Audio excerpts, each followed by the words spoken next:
നമ്മളിന്ന് റേഷൻ പീടി കാര്യം വാങ്ങാൻ പോകും. മാസ്ക് ഇട്ടിട്ട് വേറെ ഒന്നുമില്ല, പീൽ ചെയ്തിട്ട് മൊത്ത തോലുകൾ ഇങ്ങനെ പോകുന്നുണ്ട്. ഇതാണ് നമ്മളെ റേഷൻ പീടിയ. സത്യം പറഞ്ഞാൽ ആ റേഷൻ പീടിയൊക്കെ പോക്കൊന്നുമില്ല, പിന്നെ കണ്ടന്റ് ക്ഷാമം കൊണ്ട് പോകുന്നതാണ്.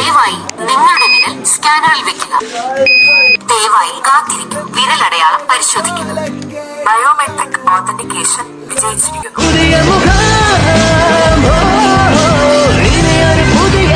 അരിപേരെ കൊണ്ടയച്ചപ്പോ മക്കൊക്കെ ഒരു അത്ഭുതം. എന്താ എന്റെ കുട്ടിക്ക് പറ്റിക്കണെന്ന് ഇമ്മക്കറിയില്ലല്ലോ കണ്ടന്റ് ആണ്. എനിക്ക് മിന്നാന്നൊരു ബെസ്റ്റ് സെറ്റ്. ഇന്നലെ ഞാൻ സാധനം ഓർഡർ ചെയ്തു, ഇന്നിന്റെ സാധനം കജ്ജും പോയിട്ട്. ഞാൻ ഹേവ് ഡിസ്കവേഴ്സ് എന്ന് പറയുന്ന ഒരു പേജ് വാങ്ങിയാണ്. ബെസ്റ്റിക്ക് വേണ്ടി ഒരു സൂസും കജ്ജിമ കെട്ടാൻ ഒരു വാച്ചും, പിന്നെ ഒരു അടിപൊളി ബാഗും, അതിന്റെ ഉള്ളിൽ വേറൊരു ബാഗും, അതിന്റെ ഉള്ളിൽ ഒരു പൗച്ചും, പിന്നെ ഒരു ചെരുപ്പും. ഓൾക്ക് പോണായിട്ട് ലാക്കിന്റെ ഓഫറുകൾ നടക്കുന്നുണ്ട്. അപ്പൊ ഒന്ന് കയറി ചെക്ക് ചെയ്ത് നോക്കി. നമ്മൾ പിന്നെ നേരെ വന്നത് അത്ഭുത ബിരിയാണിക്ക്. ഒരു കാലത്ത് മന്തിയുടെ ഒക്കെ ട്രെൻഡ് എടുത്ത് കളഞ്ഞ പീടിയാണിത്. എന്നാ ബോർഡൊന്നും എടുത്ത് മാറ്റാനായിട്ട് നമുക്ക് ഇവിടെ ഇലയിലാണ് ബിരിയാണി ഒക്കെ. കച്ചമ്പറൊക്കെ കോരി വാരിയിട്ടുണ്ട്. അച്ചാറിന് ഒരു കുറവൊന്നുമില്ല. പണ്ടത്തെ കല്യാണത്തിന് വിളമ്പുന്ന സെറ്റപ്പിലാണ് ഇവിടെ എപ്പോഴും വിളമ്പുന്നത്. റൈസ് ഒക്കെ അൺലിമിറ്റഡ് ആണ്, ടേസ്റ്റും അടിപൊളിയാണ്. 2 ബിരിയാണി പാർസൽ വാങ്ങി ഞാൻ പെരി പോയി. ബാക്കി നാളെ.